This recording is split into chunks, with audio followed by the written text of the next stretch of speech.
Mais je vais me faire empaler par un sanglier, c'est tout ce qui va m'arriver.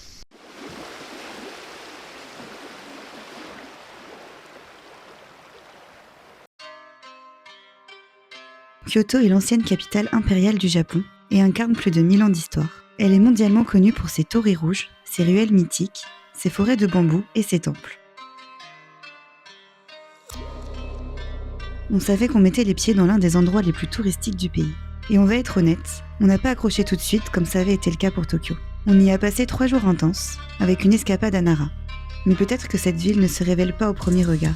On pensait être déçus, mais on était loin d'imaginer ce que Kyoto nous réservait. Finalement, elle nous a offert certains de nos moments préférés de tout le voyage.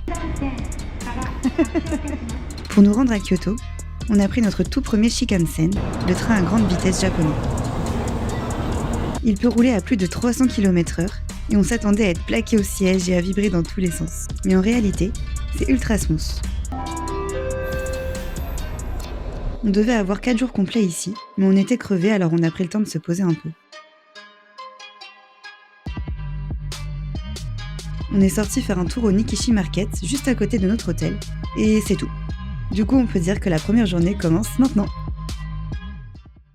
On a commencé par se balader du côté du quartier de Gion, connu pour ses geishas et ses temples. On en a d'ailleurs visité un par hasard, et désolé, j'ai totalement oublié le nom.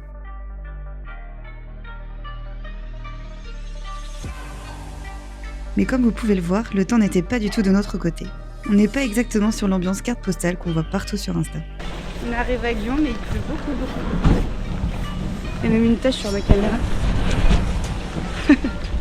Du coup, on s'est abrité au Nikishi Market avec un objectif bien précis, goûter le fameux fish cake. Un petit poisson. Souffle. Ça sent bon en tout cas. C'est bon? Forcément, on a été au Pokémon Center, puis on s'est arrêté au Combini pour manger. Encore. Moi j'ai trouvé des onigiri aux œufs. Les onigiri. Direction la Toji Pagoda, la plus haute pagode du Japon, avec ses 5 étages culminant à 57 mètres. Pour y accéder, on traverse un joli jardin japonais, très photogénique d'ailleurs. La pagode a été édifiée au 9e siècle et reconstruite plusieurs fois à cause d'incendies.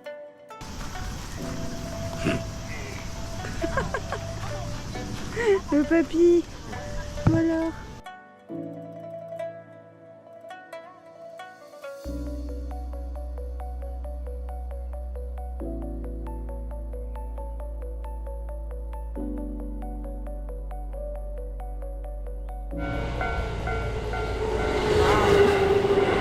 On est en train de découvrir l'utilité d'un parapluie à 30 et 28 ans.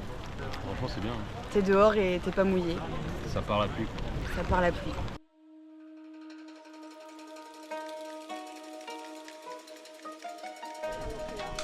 On se rend au Fushimi Inari, l'un des spots les plus connus de Kyoto. Alors forcément, il y a beaucoup de monde. Mais très vite, on aperçoit un chemin qui tourne à droite, au milieu de la nature. On n'hésite pas une seconde et on se retrouve complètement seul. Il y a 2 minutes, t'avais 1000 personnes là, et là, t'es là. Le Fushimi Inari, c'est le sanctuaire principal dédié à Inari, le dieu du riz et de la prospérité. On croise des tas de petits sanctuaires cachés dans la forêt, et l'ambiance est hyper mystique. On ne sait pas trop où ce sentier va nous mener, mais c'est exactement ce qui rend ce moment magique. Ici, chaque virage semble promettre une nouvelle surprise, et on savoure cette sensation unique d'être seul, au cœur du Fushimi Inari. On est mouillé, ça monte parce qu'il pleut. Ça monte vénère en tout cas. Et ça monte vénère. En fait, on est sur le Fushimi Inari. Non, Fushimi. Fushimi. Tu dis quoi, Shifumi? Non, c'est toi. Fushimi. Oh putain. Quoi? Bah c'est très pentu. Et au début, t'as tous les torii où il y a plein de monde. Et après, au bout de 5 minutes, tu tournes. Et t'arrives dans une forêt de bambou et d'un coup, il n'y a plus personne. Et il pleut. Et il pleut de ouf. Mais c'est très agréable. Bon, j'enlève parce que là, je vais me casser la gueule. Ça va vite. Antoine, il s'enfonce dans la forêt.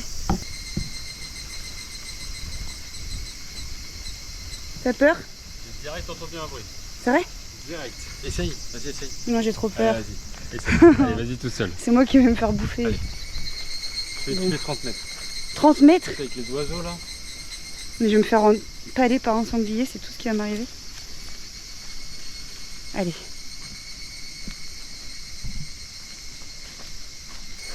Y a rien moi. Non. Mais je suis déjà loin. J'ai pas entendu de crack. Mais ça fait peur. Mais non mais moi ce qui me termine c'est qu'on va devoir redescendre après. Dans le noir. Parce que là il n'y a pas de lampadaire là. Bah non, mais sur la moitié du chemin, il n'y a pas de On lampadaire. n'a pas de lampe torche. Bah non. Bah ça va être au flash quoi. Ouais. Oh, je vais me chier dessus. En plus ça glisse quoi. Maintenant qu'on est là. C'est fou ce bruit d'oiseau là. Mais oui. C'est fou de se dire qu'il y a 30 minutes il y avait foule dans les tories. Et que là on est tout seul quoi. Ah, ça glisse, oh putain. Bah oui, c'est de la brouillasse. Antoine prêt avec son parapluie à taper les sangliers. Oh,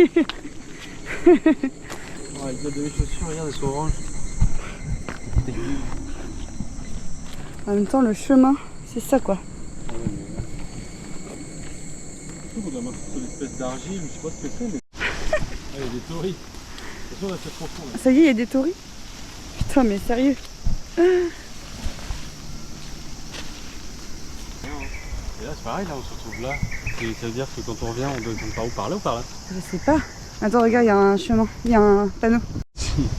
Non mais moi je suis chaud, si, en vrai. Non. En vrai. S'il fait nuit, viens, on s'éclaire. Et là aussi, là, il fait regarde là. Là.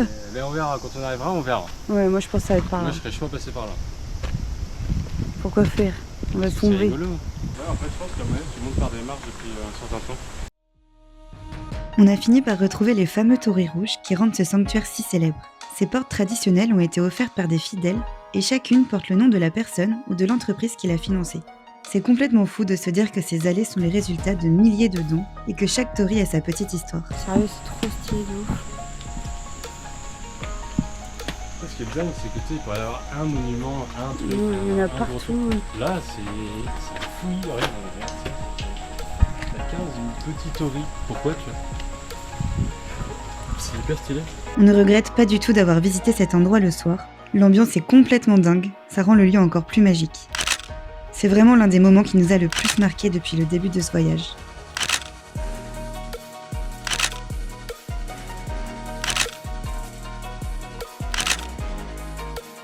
Alors ça c'est la map. Et normalement les gens... Alors là on est là. Là on est là. On est parti de... On est parti de là. On est parti de là. Ah, mais c'est ça en fait. Oui c'est ça. Non, Hein. mais c'est-à-dire que en fait, tu fais 200 mètres et t'es là. Ah mais putain nous, mais nous je sais pas ce qu'on a fait. Hein. nous, on a fait ça. Nous on a fait ça. Ça... C'est ça, en fait, regarde ce qu'on a fait. Regarde là, ça, c'est une reproduction de ça. Ah oui d'accord. En fait, nous, on est arrivé là, et en fait, on était censé monter là. Ouais. Et nous, on a fait ça. Ah oui. Et nous du coup on est passé, on était tout seul dans la nature, mais genre vraiment la nature. Là. Et je sais pas ce qu'on a fait, mais on a fait toute une loupe. C'est cool. Moi, je trouve C'était ça cool hein. Parce que si on avait fait que ça, bah j'aurais eu que ça en vrai, tu vois. Franchement trop bien. On finit la journée des étoiles plein les yeux, et avec un bon ramen bien mérité. Voilà quand on se réveille pas à 6h du matin ce qui se passe. On devait se lever tôt pour profiter de la célèbre forêt de bambou d'Arashiyama avant la foule. Mais on n'a pas réussi. Et même si c'est très joli, on trouve ça fou que ce spot soit autant bondé, alors qu'on s'était retrouvé seul au milieu des bambous dans les Alpes japonaises. On a surtout été choqués par les touristes qui payent littéralement des humains pour se faire tirer dans des calèches. Du coup, on est allé se changer les idées dans le calme d'un temple tout proche.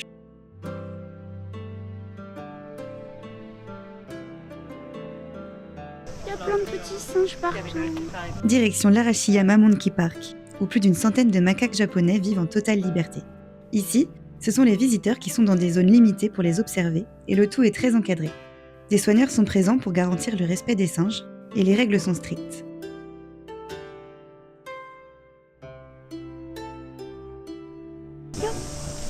Ce couleur. N'importe où. Oh non mais c'est trop là. Ouais, c'est ouf ça. Oh non. Il y a un singe qui se balance devant la biche. On a adoré observer ces petites bêtes dans leur environnement naturel, et on a même pu voir des cerfs et des biches se balader, et tout le monde cohabitait harmonieusement. Il est possible de nourrir les macaques avec de la nourriture fournie sur place, et pour ça il faut entrer dans une cage, un peu comme un zoo inversé, où ce sont les humains qui sont enfermés. Bon, on n'était pas fan du concept de les nourrir, donc on s'est contenté de regarder. « 4,90 €. C'est n'importe quoi. On devait faire une balade en bateau traditionnel japonais sur la rivière Ozugawa, mais l'excursion a été annulée à cause de la pluie. Du coup, on est allé se balader du côté du quartier d'Arashiyama, qui est beaucoup moins touristique. C'est plus éloigné, moins fréquenté, et vraiment très joli et authentique. Ici se trouve Adashino Nenbutsuji, un temple avec plus de 8000 petites statues bouddhiques disposées un peu partout, en hommage aux âmes des personnes décédées sans famille. Il est quand même placé dans un cadre très joli, quoi, le temple. À l'arrière du temple, il y a une petite forêt de bambous, moins connue que la forêt principale, et c'est beaucoup plus tranquille. C'est des taupes. Les taupes, c'est évidemment des ours, ça se voit quand même. Regarde le petit nuit là-bas. C'est une taupe. Non, on est fort quand même. On a enfin le fin mot de l'histoire. Raccoon. Moi je pensais que c'était une taupe et Antoine il pensait que c'était un ours. J'ai quand même plus raison que toi.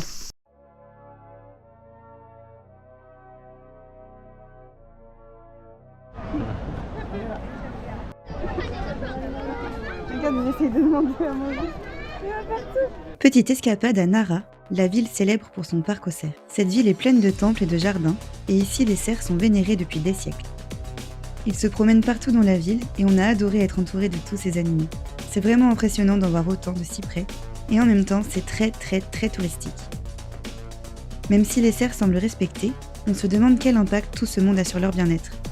Certains cerfs restent dans les forêts autour du parc, loin des visiteurs, mais beaucoup sont regroupés au même endroit parce qu'ils sont nourris par les touristes, avec des gâteaux adaptés à leur alimentation et vendus sur place. Vous voulez que bouffer quoi, c'est ça? Ça ne t'intéresse pas de faire rien à manger? On n'a rien. Bonjour. J'ai rien. Désolée. On a préféré ne pas les nourrir, mais ça nous a fait vraiment marrer de voir des personnes se faire courser. Oh putain.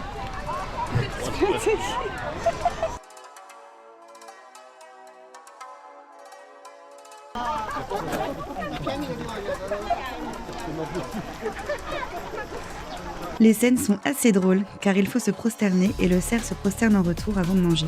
Bonjour. J'ai rien. Bah non, j'ai pas de gâteau. J'ai pas de gâteau.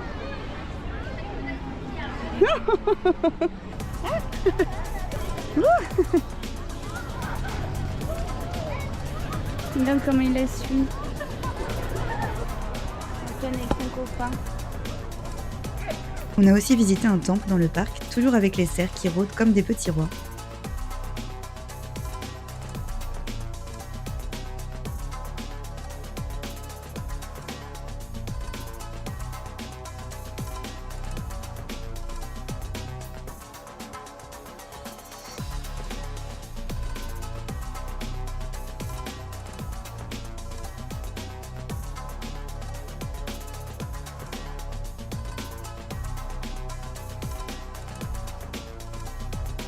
Antoine a enfin trouvé des vrais kikis.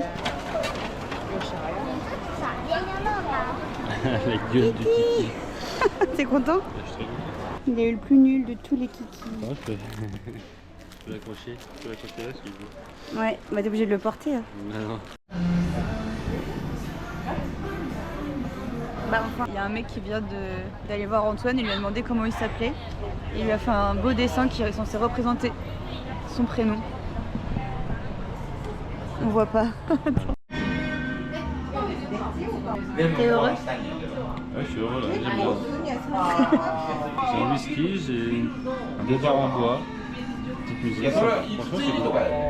On va au karaoké et c'est Antoine qui a demandé. C'est pas moi. Alors, c'est grâce à Gonzo, parce que c'est Gonzo qui m'a demandé si on avait été au karaoké. Bon, on y va du coup. Bah attends, suite au prochain épisode, je vais être tout seul sur une chaise comme ça. Mais non, il va chanter La Reine des Neiges debout. T'es prêt? Qu'est-ce qu'on fout là? C'est génial!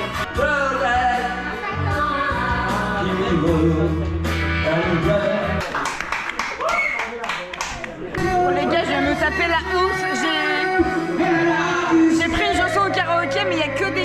qui chante hyper bien. Je pensais que c'était pour rigoler, qu'on était là pour s'amuser. Il y a que des gens qui font des performances.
Sur une chaise comme ça.